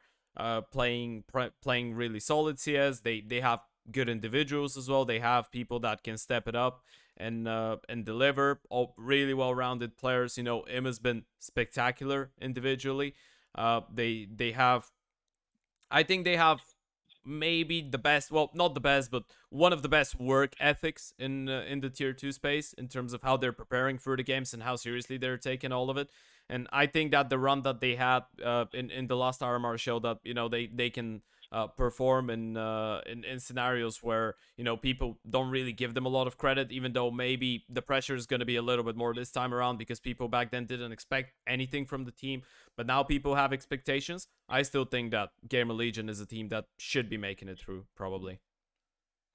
Playing a lot of Counter-Strike at the moment in the tier 2 level. I think that they're a pretty impressive team. I just don't have too much to add, to be fair. I think Gamer Legion, decent enough, and indeed are another one of these teams that verge on the 50-50 need a miracle type thing. I don't know, for me, that they're super solid. They are, like I say, playing a lot of Counter-Strike, but again, maybe not playing against the best of teams, relatively untested against the high-level teams at the moment, not making too many of your IEM qualifiers and things. So, yeah, I think that they deserve to be here. In terms of how far they go beyond this, I'm not entirely sure, but they do seem to have the best form of most of the tier 2 teams coming into this tournament. So that's really all I've got to add about Gamer Legion. The only concern I have at the moment is Acor's form on certain maps. For whatever reason, on Ancient and Nuke, in the last 3 months, 6 months or so, Yeah. it's felt like he's been lacking on those two maps quite a lot, and I worry for the likes of Gamer Legion going into LAN if teams start playing those maps against them. Yeah. I mean, one thing that we don't even know is like, obviously Anubis always gets banned by the likes of Gamer Legion. Ash and Shui cooking something up that you go to the RMR and you switch it and you actually float it through. I mean, to me though, like I still think it's a no-brainer that they should make it through. Like even with me being critical on Acor and Yeah. 2 maps out of the pool, they're still, if not the best team in tier 2 right now. Their consistency is incredible. Their land performances are very good. And across the board, they have so many positives behind them that, yes, they should be making it through. Yeah, I'm on with you on this one. I think that, you know, with some of the other teams that we have, Gamer Legion might even be bottom of should make it through, but I would still put them in should make it through as well. I think, well, like a really well-rounded team. This is how I'm gonna put it. I think a couple of players that are not, you know, initially when they form the team, you're not looking at the lineup and being like, okay, they have 5 spectacular individuals, right? You have a couple of people that you're excited about. You have an IM that you're excited about because he's one of the best, if not the best, Romanian player. You have a Shui that you were excited about because of the Mouse NXT project. Other than that, I'm not sure if people were overly excited about the rest of the lineup. But, you know, as Dweck said, there's a lot of positives on the board. You know, Isaac is an incredibly solid anchor. A really good aimer, by the way. Even though he's playing, you know, those shit positions, I'd say that he's a really decent aimer in this lineup, even though people don't give him credit about that because of, you know, the work that he's doing. But yeah, I still think that Gamer Legion have the potential to make it through. And the reason I'm saying this, because Scriff said something, you know, they haven't been able to beat a lot of the top tier teams and qualify for top tier events. This is their biggest problem, I'd say. The fact that they haven't been able to make their way into a tier 1 event so we can see what they can do, right? But when you look at their games against a lot of the teams that are here, you look at their games against teams of the caliber of OneWin, Bates, Soul, Sprout, Falcons, Vaporio, ITB, even a BNE and Apex that we're going to talk about later on. Most of the time, 90% of the time, they're going to be beating those teams, right? In a BO1, anything could happen, but in a scenario like that, I don't compare Gamer Legion to the best teams in the group. I compare them to the teams that I think they have to beat in order to qualify for the major. And do I believe that they can still a best of 3 away from FaZe, Navi, and VP? It's gonna be hard, maybe not. But do I believe that they're better than all of the teams that we've listed below? Hell yeah. So yeah, we're sticking it with should make it through, I guess. And then we have Fnatic coming up, so I better shut the fuck up because we have a UK player on that lineup. So I'm gonna give you boys the mic on this one. So Scriff, what are we thinking about Fnatic? I don't know what to expect out of this team, to be honest, man. Like like I was saying a little bit earlier, they've lost a lot of online games to random teams that you really wouldn't expect them to be losing against. So, yeah, I don't know what to expect from Fnatic on a whole, on the large. I feel like namesake value wise, they should be making it through, but I don't know. We've had some.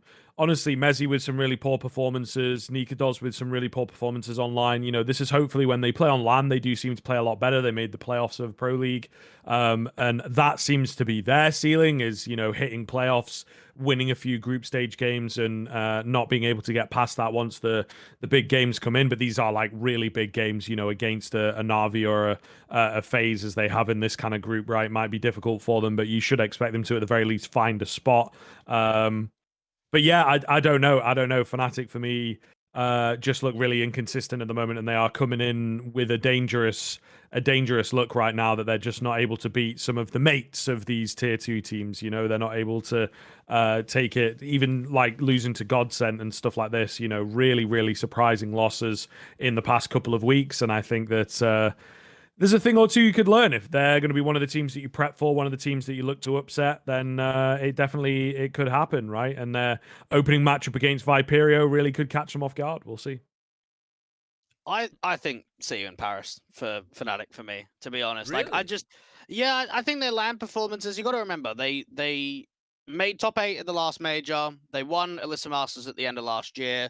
They made top 12 at Katowice, and at Pro League, their only group stage losses were to Outsiders and G2. Yeah.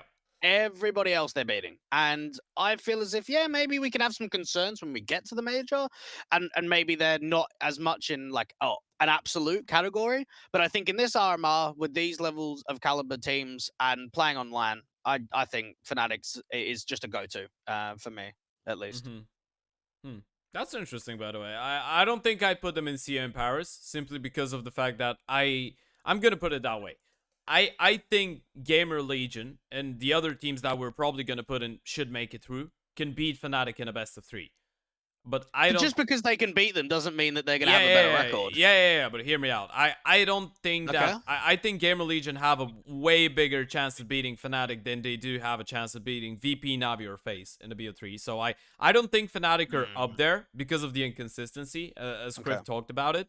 I think they're a really good LAN team. I agree with you that they're a LAN team. And when you look at the players even individually, people like Roy has always been a better player on LAN than he's been online, right? Well, it hasn't really been an issue for him because of the Copenhagen Flames days, but you know what I mean. Like, those guys tend to play really well on LAN normally. And you still have a Crims that somehow still manages to turn on his gameplay when it comes to important games on LAN and, play really decently. But yeah, I think if you want to put Fnatic near the conversation of CA in Paris, I guess I'd put them at the top of should make it through, and I'm not even sure about that because I'm thinking Mouse should make it through as well, so it becomes really interesting. But yeah, I guess it's up to Scriff again if they're in CA in Paris or should make it through. It's a lot of pressure, to be fair. It's really convenient that you're in the middle of our cameras as well, right? You're the guy in the middle, so me and Dwayne are just the extremities, and you're the judge of it. I don't know. I think my head is telling me to go for should make it through. Okay, we're not listening to your heart here, mate. Okay, well, fair enough. That's the decision then, bro. That's the decision. If we were listening to our hearts, I'd be talking about Cirque returning into CS2 already. So you gotta respect me not mentioning anything about a Bulgarian team or a player so far. I know there's no Bulgarian teams in this group, but I haven't mentioned a Bulgarian once. Save it for the next episode. Yeah, I'm gonna. Oh, you just wait, man. No, to be fair, I'm not that big of an optimist for 500, but I'm gonna talk about that in, we'll wait till next time. Yeah, we're gonna wait. So moving forward, we have an Apex side that, honestly, I don't know what to think about this team. This team, for me at least, is a bit of an enigma. I think that the addition of Mid-R into the analyst / coaching team, I guess, because he's not technically the main coach of the first team, but his promotion from the academy is a really big step in the right direction. I think this guy's incredible in the work that he does, and he obviously knows how to make the team better. I think he was working with them for the close qualifier as well, and I had the chance of watching, their game against 500. It was really obvious to me as the game went into a deciding map that Apex just had, well, they had won the map before the map had even started, if you know what I mean. Only with their preparation, it was on the next level, and I think Apex as in terms of individual skill, I'm not sure how they qualify compared to the other teams here. In terms of their brains for the game, they're a really good team. I like them and the way that they approach the game. I would still say that Apex is a team that needs a miracle for me if they want to make it through. And I'm saying that because of the lack of results for this organization and this team, even though, they've been beating some alright teams. They've been playing decently. They've had some good results, especially on tier 2. But same as, I guess you can't say same as Gamer Legion. It's just something that we mentioned about Gamer Legion, the fact that they haven't played too many tier 1 tournaments. Apex haven't played any, correct me if I'm wrong. So I don't really know what to make of it, and I'm not sure if you're going to be able to ante your way through this entire stage. I'll just come in quickly here, actually, about Sure. the coach. I think Cuban was only missing out on the closed qualifier, but he will be there for the major. I'm pretty. Yeah, but they added Mifar into the entire coaching team. Wait, really? Yeah, they did like a week ago or whatever. They tweeted about it, or a couple days ago. Oh, I did not see that at all. Yeah, he's gonna be a part of the team. Like, he's working with the main team to get the work done before the RMR. Right. Oh, okay. All right. Well, there's something else. I mean, realistically, for Apex, I mean, it's insane, right? You've got this sort of lineup. You'd be expecting that they had Yeah. qualified to quite a few lands and gone to quite a few lands. They went to that Tip Sport event last year, Yeah. which they got like an invite to, which had all the Asuma and Enterprise and Sinners and all that. They pretty should much be all local winning this teams. tournament They on paper. what the RMR? You mean? No. I mean the LAN event that you were just talking Oh about. yeah, so they won yeah. again, right? They're a heavy favorite. They also went to America. Imagine I'm saying they should be winning the RMR with FaZe, Navi, and Yeah. BD. Man, they have Steeko on the lineup. Of course they're winning. Yeah. And so they went to what, Frag in September last year? Yeah. And that's it. That is the only lands that we've seen. So even the new IGL of Kixan, I mean, in saying that, he's got an unbelievable track record. I think every land on HLTV he has won, but that's not with Apex. That's with Blue Jays. Yeah, Much and most of the level lands have been competitions. ISF. Yeah. So to me, I think they need a miracle, to be honest. Like, yes, you've got some very good land players, but Apex results online, not even recently, I would say all of last year and pretty much all of this year have been very poor to the degree of the players that you have a part of the organization. Yeah. So I don't have a lot of faith in Apex at this RMR. Yeah, the whole shocks kind of being added and stuff like that. It seems like they're a little lost for ideas when it comes to picking up players. They're picking up names rather than actual players. So I think there's a bit of that going on. All the players that have moved down into this team as well, it seems like the energy is just way off. You know, we have a lot of top level experience here. Jacob only a few years ago was really one of the stronger riflers in the scene and just took a big tumble. Steeko's always been a bit more of a supportive element, so it's harder to read into. I know he was IGLing for this team at one point as well. So you know they've had a messy turn of affairs. I think again, if we're talking about teams that are sort of happy to be here, they're definitely one of them. And there's just not too much to really pick up on this team. I just don't think that they have the level or the ability to really prove all that much in the RMR. But I don't know. I am seeing a lot of prep for this team. It does seem like the RMR, they're boot camping. They're really looking like they are preparing hard for this event before they, roll forward. So maybe there's an extra level of game that we've not seen from Apex before that they'll be able to bring to this tournament. I'm just not too sure that even that will be enough for them, to be honest. I think that's probably a similar lines group with like Falcons, right? Where it's like it's more like you're hoping the environment, the RMR, where you sort of you're trying to press them like stronger than they are, but you can't look at results and think that like it's a very difficult position to be in, I think, for both of those teams.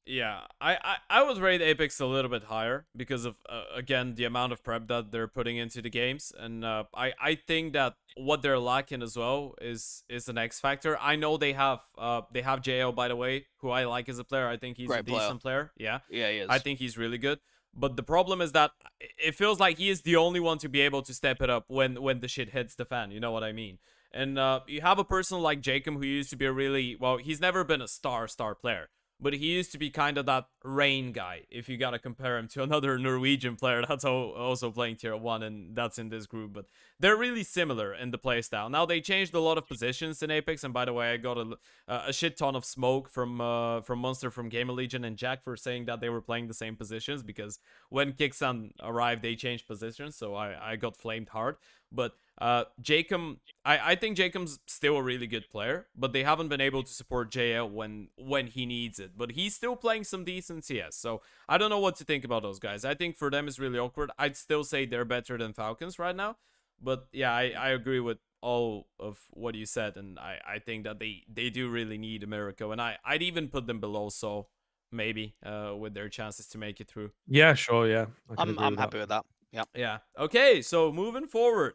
The team with the most fans in the world, and somehow the only team that's played 2 majors in a row that's eliminated FaZe Clan and still has no organization. We're moving into Bad News Eagles, the guys that signed Devilwalk some time ago, a couple weeks, maybe a bit over a month now, that have been trying to play some better CS, because we know that individually they're skilled as hell, but they've been trying to play in a more structured environment, I guess, or at least polish their identity as players and as a team.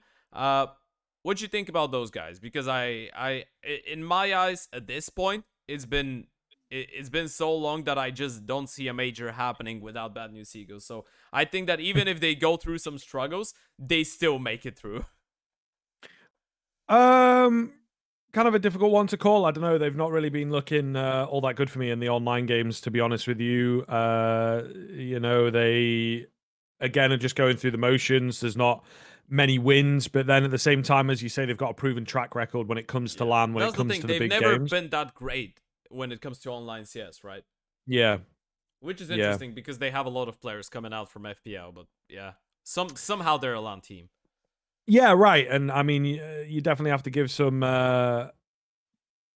kudos to that, but I don't know. I think that BNE again should be a relatively decent send just based on how they generally perform, but it's a bit of a tough one. They came kind of close at the Malta finals against Eternal Fire and whatnot, so it seems again that's also a LAN environment, and it seems like they perform a little better there. But when it comes to the online Counter-Strike, they can be a little lackluster, coming off a string of losses at the moment. So didn't qualify for the Spring Showdown, even though they were invited into that tournament. So I think that there's a fair amount of I don't know, expectation on this team that hopefully they can perform and look good at the major again. But I feel like it's got to come to a finish at some point. And I think as well, after 2 majors of looking good, the top teams definitely, and hopefully FaZe would be one of them, ready and prepared for this team. And I think that actually teams are going to start to figure out BNE soon. So I really don't know where to place them at the moment. So I would almost counter that, Scriv, and say, well, surely they're trying to change their identity by bringing Devil Walk and now Crystal forward. Yeah, like, true. Yeah. You've brought in Crystal last week as an assistant coach, and I spoke to B&E when I was at Alyssa. I spoke to Devil Walk, and I think you could even just tell that like they realize they've got a very unique play of style, but they also need to have a realization that your way can only go so far. You do need to adapt. You do need to be able to bring that meta forward.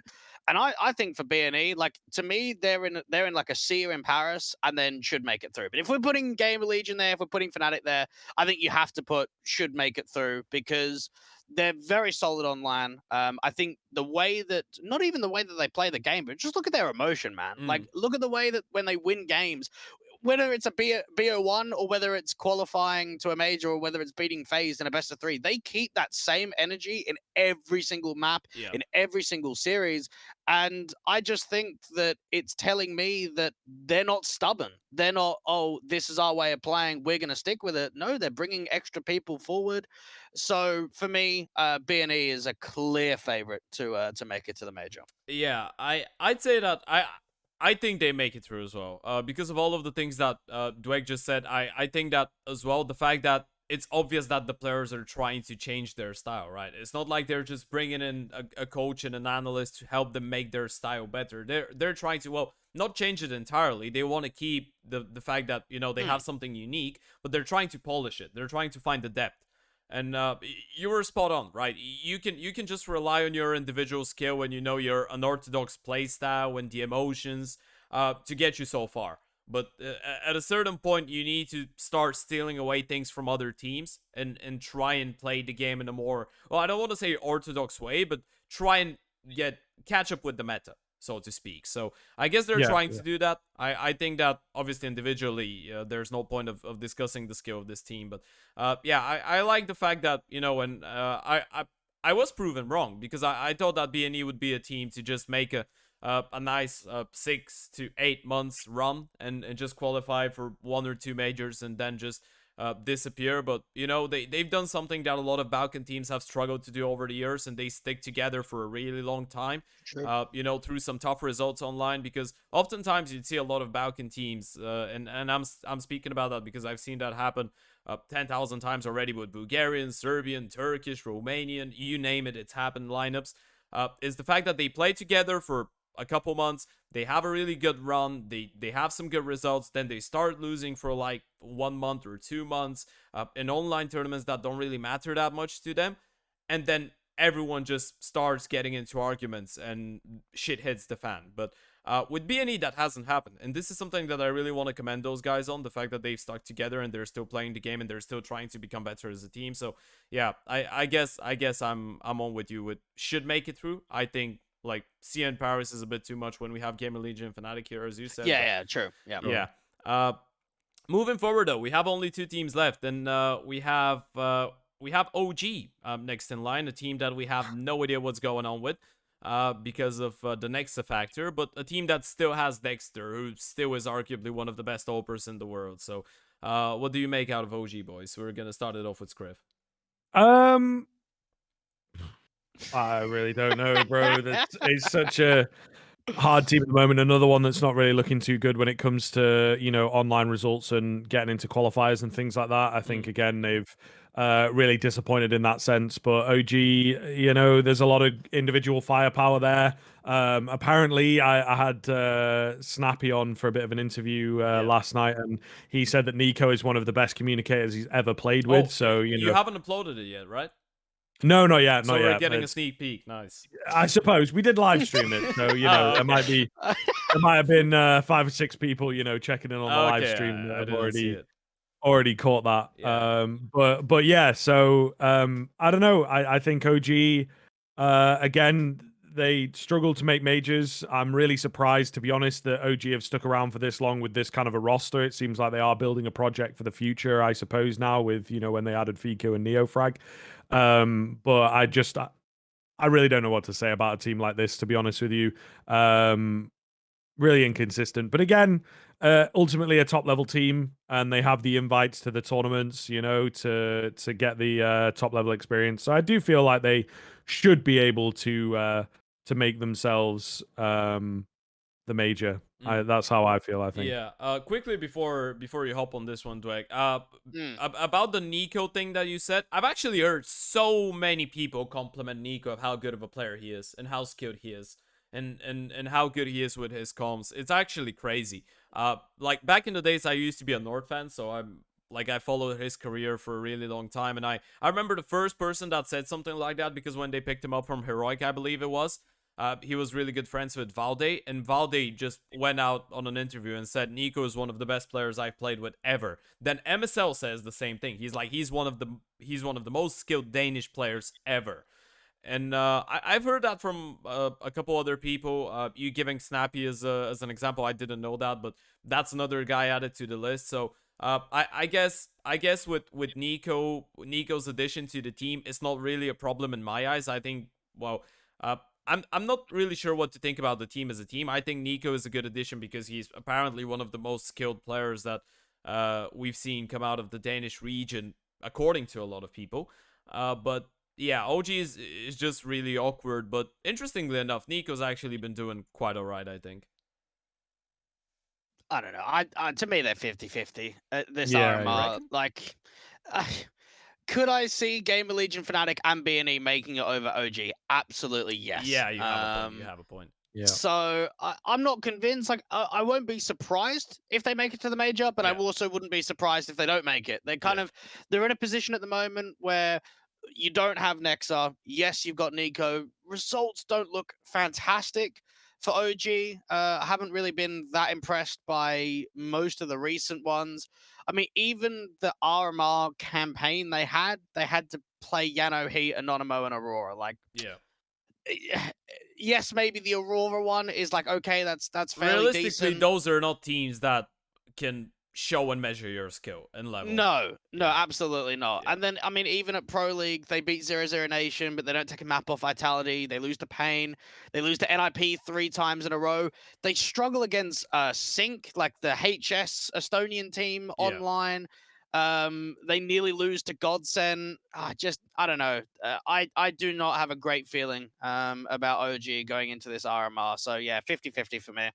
Yeah, I think the biggest problem is the fact that we have no fucking idea on what's going on with Nexa, right? If it was an official statement that, you know, he's taking some time off, he's going to be back in 2 months because of personal issues or whatever, that would have given a lot more clarity, and I think that would have given a lot more peace of mind to the players themselves, right? Because oftentimes people in the team don't even know what's going on, right? or even if they do know, I think it's just really awkward. It's just really awkward when your IGO is absent and no one knows what's going on, and you just gotta play as a new lineup. But yeah, I guess I do see this one working out with, if they face off against Gamer Legion, Fnatic, or BNE, I would probably favor anyone but OG in those games. I'd still put them top of 50-50, I think, over 1-1 and Bait, simply because of Sure. the names of the lineup, and I still think they have the potential of upsetting some better teams, and they have bigger potential to do so than 1-1 and Bait. But